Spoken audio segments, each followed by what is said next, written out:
港府運輸科正同九巴商討續期嘅問題，其中會研究嘅條款包括係咪繼續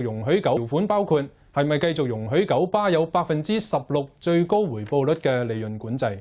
李漢華報導。根據利潤管制計劃，九巴可以用公司嘅固定資產計算，賺取最高16%嘅回報率，即係話固定資產越大，利潤亦會跟住增加。過去3年，九巴嘅實際回報率都接近16%嘅最高上限，令到盈利不斷上升，由94年嘅賺4億增加到舊年嘅5億幾。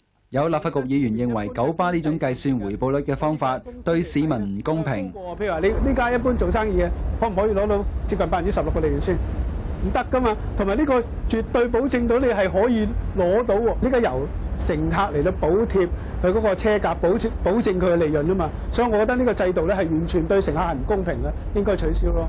有部分乘客贊成取消利潤管制計劃，因為佢自己本身每年喺九巴方面都。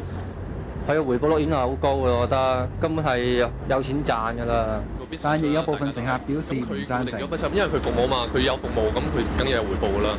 運輸科會同九巴就延續專營權取得協議之後，將建議提交俾交通諮詢委員會同埋行政局通過。無線電視記者李漢華報導。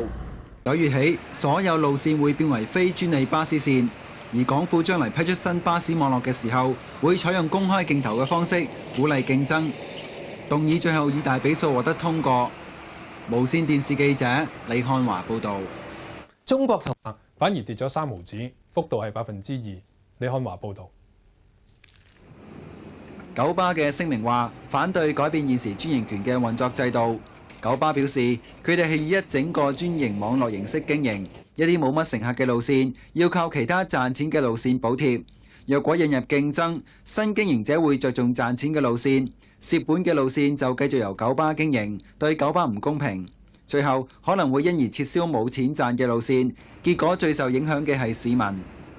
九巴又話，過去5年已經投資25億買新巴士同埋設施。若果喺短時間內引入競爭，會影響佢哋嘅投資計劃。但前交通諮詢委員會主席何宗泰就話，巴士服務引入競爭有助提高服務質素。佢表示，政府決定撤銷九巴嘅利潤管制計劃，對市民有利。因為如果佢哋係用咗嗰個嘅政治嘅控制嘅話咧，可能佢會話係16%。根據呢個嚟加咗嗰個車費咧，就對市民唔係咁公道啦。何宗泰又話，其他巴士公司好似中巴同埋城巴都冇利潤管制計劃，所以九巴應該跟隨呢種做法。無線電視記者李漢華報導。